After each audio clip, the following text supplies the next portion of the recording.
Haya kam jirtu nagaa waaqeef siniifaa ta'uuni ani obboleessi keessan gammachuudhaani obboleettiin tokko kana dura Haliimaa jedhamtini diraama 250 ganni gargaartee turteeyyuu akka tasaamoo am ganni birsa deebisisan chaa turteen talekuni amma shikara deeman jiranii diraama 250 kan shikan maqaa shikan dura Haliimaa kan jedhamtu tokko maqaa shikan tureeyyuu amma mucayyuu suniin barbaadu waan jetteedhaafi kuno birrashii kennuudhaaf eegaan jira shitaala dhaabbitiin Haliimaa eegaan jiranii diraama shinan kennaaf jechaadha kun mucayyuu kanaadhaani mucayyuu birrashii mucayyuu jirtini كلام تجوني بيروس ولا بقى بيروس ولا بقى مالك بري دبسة بتدري أنا بري أنا ما ممكن كنا بري تبى نام شنطة بقى شيء ركابة دبسة راني قالت شو ما كان سايب بزوني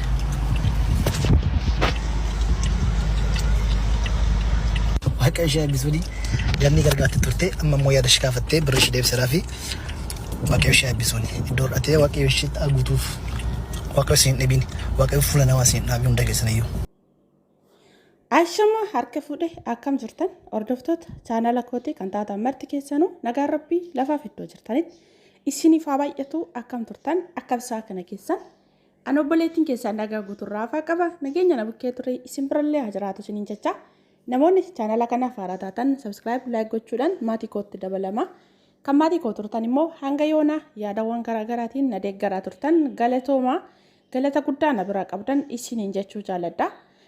Egaa obboleewwan kiyya viidiyoo gabaabduu tana jalqaba irratti akkuma agartanii dhugaa rabbii Oromoon kun jechuudha anuma wal qabatee waanuma hundumatti jarjara maaliif akka ta'e hin beeku ammootu ammoo maal jechaa jiranii ganniin dhukkubsattee miti sobanii maallaqa guuraa jiranii jedhanii maallaqa garii warri kenne kun akka kanatti deeffataa jira. Ajaa'ibe dhugaa maaliif jennanii xiqqoo ishii waa hunduma irratti osoo sardamuu baanne osoo jarjaraan maaliif jennaanii ani amma gama kootitti jechuudha dhugaas ta'e soba waan tokko namaaf jedhee kennee raamii jalqaba achiin boodallee kaddeebituu irraa of eeggannoo cimaa gochuudha malee kennee ka'ee fidaa waan koo jedhee deeffachuun kun akka yaada dhuunfaa kootti ani hin beeku natti hedduu takkanatti ulfaata.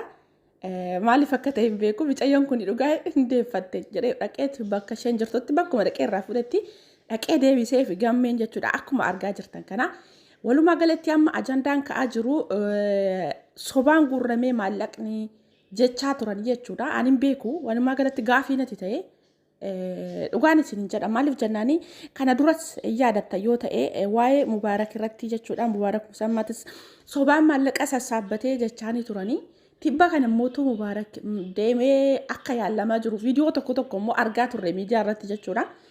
Innaa walumaa galatti naan galle wanti isin godhaa jirtanii walumaa galatti hin beekani dhugaan isin jedha ijoolleen akka koo kana gaafii isinitti ta'e jira gaafii natti ta'ani wantumti miidiyaa har'a deemaa jiru hundi isaa jechuudha. Yoo dhugumatti soba ta'e yoo dhugumatti sobaan maallaqni namaa guurramaa jira ta'e.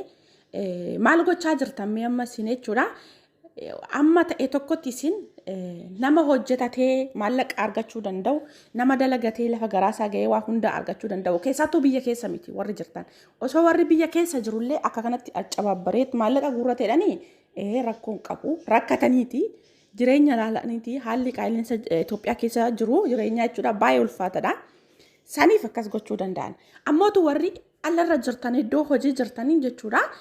Hojjechuu dandeessan waa hunda isaa jechuudha akkamiin akkana gochuu danda'ame maal gochaa jirtan gara fuulduraatti hoo maaliif nama rakkataa lubbuudhaaf jirutti ijoollee mana arabaa keessa jiran garaa itti jabeessaa jirtan maaliif beekamaadha kuni ijoolluma gola madaamii jiranidha ijoollee namoota garaagaraa kan rakkates kan du'arra ga'ee lubbuudha kan deebisaa jiranillee waa hedduu kan gochaa jiran isaan sana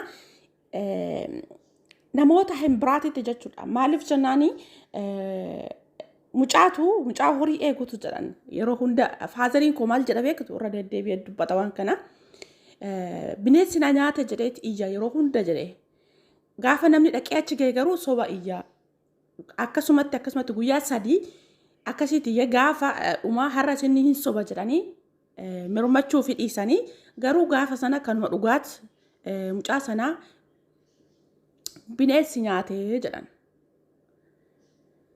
Kanaafi amma maal ta'u beektu kana booda jechuudha namni dhugaadhaan irdaataa barbaadee yookaan gargaarsa barbaadee miidiyaa kanarra dhufeeyyuu gargaaramuu hin danda'u kana booda. Maaliif jennaan isaan hin soban jedhu. Maaliif namni hundumtuu naqaa jira waan ta'eef maallaqni kun salphumatti hin dhufu. Ijoolleen kun dhugaan isin hin jedhaan waa wal qabatee akkamitti maallaqa akka finnu natu beeka. Waa hedduu keessa gallee du'aaf jireenya gadduu agabuu bullee dhugaan isin hin jedha ijji nama meeqaa gara feeti kan maallaqa kana fidaa jirru jechuudha. Walumaa galatti jechuudha. Kanaaf maal ta'aa jira borus gaafa namni dhugaadhaan rakkate gara miidiyaa kanatti dhufee gargaarsaa jedhu in sobanii jedha namni callisee irra darbaa. Namni kan lubbuun isaa darbuuf ka'e kan dhukkuba hamaan itti hammaatee jirullee yoo ta'e du'ee jechuudha gabaabumatti wanti godhamu hin jiru. Maaliif jennaani wanti kun deddeebi'aa jira. Keessattuu karaa ijoollee keenyaa jechuudha. Deddeebi'aa jira. Kaka duraa soba jechaa turanii ammas immootu waan hundumaafu axxaaraa yookaas immootu sirritti hubadhaan isin jira ijoolleen maallaqa deeffachaa jirtanii. Tarii immoo wanti tokko kennamee jira. Osoon isin ta'ee maallaqa sanaan adeebisaan jedhu maaliif jennaani isaanu osoo harka qabanuu osoo miila qabanuu osoo fayyaa qabanuu kadhatan fudhatanii jiru. Namni waan tokko immoo namaaf kennee fidaa jedhee hin deeffatu garuu akka gootti jechuudha. Kanaaf ijoollee baay'een sardamaa jirtan garuu mee hubadhaa wanticha gadi fageenyaan hammam sobaa hammam dhugaadha waan jedhu gadi fageenyaan hubadhaa ka'aatii achii booda maallaqa keessa yoo gaafattanillee mirga qabdanii jechuudha. Ammootu jarjara kanatti mucaan kun gammeen jechuudha kan mucayyoo kanarraa dhaqee maallaqa fuudhe amma immoo deebiseef kaleessa eeggaddas kunoo mana yaalaa jirti. Hoggaa nuti achi dhannee gizee tokko yaa baatu jedhan gizee tokko immootu ganaadha jedhu waan lama nu wallaalchisanii jedhan. Tole ijoollee baay'een immoo gaafiin ijoollee hedduun irraa qabdu immoo waraqata ishiin itti yaallamtu dhugaa nutti mul'isa. Dhukkubni ishee maal akka ta'e hubachuu barbaanna. Dhukkubni ganniidhaa maalidhaa jedhanii gaafataa turan. Imbeetta ka hiriyaa bara kanaa kanuma keessa ka waan waliin mari'atan warroota kana dura mari'atanii hojii kana yookaas immoo waan kana jalqabaniin isaanuma keessaa ba'ee warra dubbii kana haasaa jiru natti fakkaata. Namni gaafa oduu xixiqqoo dhaga'u ajandaa godhatee gadi baasee irraa dubbataa jira gaafataa jira. Gariin immoo birrii keenya nuuf deebisaa jedhanii birrii ofii deeffachaa jiranii jechuudha.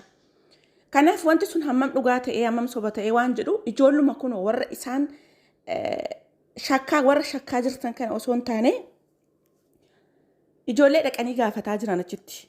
Nan arga ijoollee baay'ee dhaqanii gaafataa jiran kun hoggaa dhaqanii immoo viidiyoo waraabu isaan sun maal hubatanii dhufan isaan sanarraa odeeffannoo babal'aa fudhadhaa. Dhugaa moo soba waan jedhamu dhuguma dhukkubsatte moo hin dhukkubsanne waan jedhu jechuudha. Odeeffannoo achi isaan irraa fudhadhaati odeeffannoo qabatamaa dhugumatti maallaqni kun sobaan sassaabame yoo ta'e sana boodas ni dandeessan maallaqa keenya nu deebisaa jechuuni. Garuu amma ijoolleen tokko osoo hin hubatin maallaqa keenya fidaa jettanii maallaqa keessan deeffachuudhaaf hin ariifatinaa maallaqni keessan eessayyuu hin dhaqu. Tarii namni tokkichi yoo akkam gargaare birrii Itoophiyaatitti birrii 10,000 sanaa ol 5,000 hamma dandeettii isaa gargaara namni. Kana maaliif irraa dubbachuu hin danda'u garuu deeffachuu hin dandeessan boru wanti kun dhugaa ta'ee jennaan namuma maallaqa kana dhufee manatti isin irraa fuudhe irraa qabdanii irraa fudhattu jechuudha. Garuu mootu dura dubbii hubadhaadha. Mucayyoo kaleessa gammeen naqee irraa fuudhee dhaqee deebiseef tana argee ka'ee sana nachi dhugaa akkan dubbadhu na taasise jechuudha. Agartanii jirtu kun viidiyoo gabaabduu tana jechuudha. Kanaaf obboleewwan kiyya waanuma hunda irratti jechuudha. Obsa qabaadhaa. Maaliif tarii wantichi nama hin aarsu jechuu koo miti. Tarii akkuma jettan kana soba ta'ee jennaani nama aarsa nama naarsu jechuu miti. Garuu waan sana mootu hubadhaa dura. Hammam soba hammam dhugaadha waan jedhu achi hubadhaa kaatii maallaqa keessanillee deeffachuudhaaf. Maallaqa keessanillee deeffachuu hin dandeessanii isin hin jedha obboleewwan kiyyaa. Wanta tokko namni hubachuun dirqama. Wanti sun hammam akka dhugaaf soba ta'e adda baafachuun dirqama. Ammootu ani dhugaan isin hin jedha.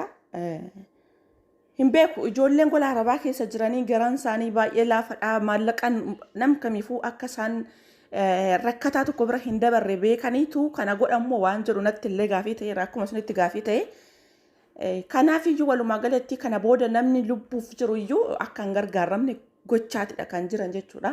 Namni deebi'ee nama hin amanu akka ilmi namaa rakkataan tokko hin amanamne taasisaa jira jechuudha. Wanti kun dhuguma ta'ee boru ifa ba'aa taanan jechuudha. ammootu akkuma gammeen jedhu kana walakki dhuguma dhukkubsattee dhugaa waaqaa jedhee akkuma inni kakatu kana ammootu mucayyoon kun dhuguma dhukkubsatteerti yoo ta'e jarjaranii wantoota akkanaa kana dubbachuu irratti wanti kuni boru deebi'ee kan san caalaa laphee ishii madeessu kan san caalaa sammuu isheetti gaafii ta'uu danda'a waan ta'eef in sardaminaan isin jedha obboleewwan kiyyaa namoonni suuraa ishee suuraa ijoollee maallaqa gargaarsa isheedhaaf gabba'anii dubbatanii raayis faasigaa gammee ijoollee baay'eedha suuraa isaanii gadi garagarchitanii tooni in sardaminaa dhugaan isin jedha walirratti duuluudhaaf hin sardaminaa wal hubadhaa dubbichi yoo dhugumatti dhugaa ta'e gaafa irra geessanii argattan sana maal gootu kana booda namoota akkasiisuun gadi ba'anii gaafa gargaarsa nam kamiifuu sin gaafatan amanuu dhiisudha garuu mootu jalqaba hubachuun dirqama maaliif namni hubatee waa guddaadha waan ta'eef wanti inni achi keessaa barumsa argatu kanaaf hubachuun barbaachisaadhaan isin jedha obboleewwan kiyya namoonni baay'een kana duras waa'ee Mubaarak irratti osoo Oromoo qofa hin taane namoonni hedduun akkasuma warri soddaallee agartanii jirtu akkasitti irraa dubbataa jiran akkamitti maallaqa sobaan gurrate jedhanii dallananii akkasitti namni irraa hin dubbatin hin jiru jechuudha. Kanaaf ammallee naa obboloowwan kiyya jechoota hamaa jechoota daddarbuu akkasuma wanta arrabaa wal fakkaate namoonni baay'een akkasitti aartanii dallantanii waa hedduu dubbachuu dandeessanii ammootu waan akkasii yoo dubbachuu baattanii osoo wal arrabsuu baattanii osoo wal xiqqeessuu baattanii maaliif jennaanii isaanillee hammuma kana jechuudha karaa godhatanii tooni namni hin biraallee isinitti duulaa isin arrabsuu danda'a waan ta'eef kanaaf waliif obsaatii hubadhaa dubbichaan isinin jechuu jaaladha kuni akka yaada kootitti maaliif jennaan namni akka ilaalcha sammuu isaatitti dubbata waan ta'eef yoo dogoggore dhiifaman isinin jedha obboleewwan kiyyaa walumaa galatti wantichi naman aarsu jechuu koo miti soba taanaan nama aarsa sirritti garuu mootu irraa kakatanii dhuguma dhukkubsattee ciisaa jirti waan jedhamu akkasuma ijoollee tokko dhaqanii gaafatanii jiranis argee jennaan waa lama garaan koo iddoo lamatti na hirame kanaaf obboleewwan kiyya kana duras maaltu akka dubbatame bartanii jirtu ammas immoo namni halagaan akkasitti akka jechoota tirfii jechoota daddarbaa nuun hin jenne ijoollee baay'een of madaalaa yoo gizee suuraa isaanii suuraa obboleewwan keessanii garagarchitanii tooni akka sanitti irraa dubbattanii halagaan immoo kana caalaa quba isinitti qabuu danda'a waan ta'eef jechuudha dhiifama naa godhaadha sagaleen koo xiqqoo sirrii mitiin isiniin jedha obboleewwan kiyya utaalloon na qabena fakkaata inna walumaa galatti namoonni yaada qabdan koomentii jalatti naa barreessaa hanga viidiyoo biraa walitti deebinutti turtii gaariin isiniin jedha nagaan naaf turaa mee walumaanuu hubachuuf jirra waan ta'aa jiru waan adeemaa jiru jechuudha. Waaqayyo hunduma keenyaafuu nama karaa isaarra gorum haa taasisu karaa seexanaan funduraa haa dhosku isiniin jedha obboleewwan kiyya inna walumaa hundaafuu obsa waliif qabaadha obsa qabaachuun baay'ee bareedaadha walitti hin duulinaan isiniin jedha hanga viidiyoo biraa walitti deebinutti turtii gaariin isiniin jedha nagaan naaf turaa. Waaqayyo jaalala nuuf haa kennu biyya keenyatti nagaan waa buusuun isiniin jedha nagaan naaf turaa turtii gaarii galatoomaa yoon dogoggore dhiifamaan isiniin jedha ammallee irra deebi'ee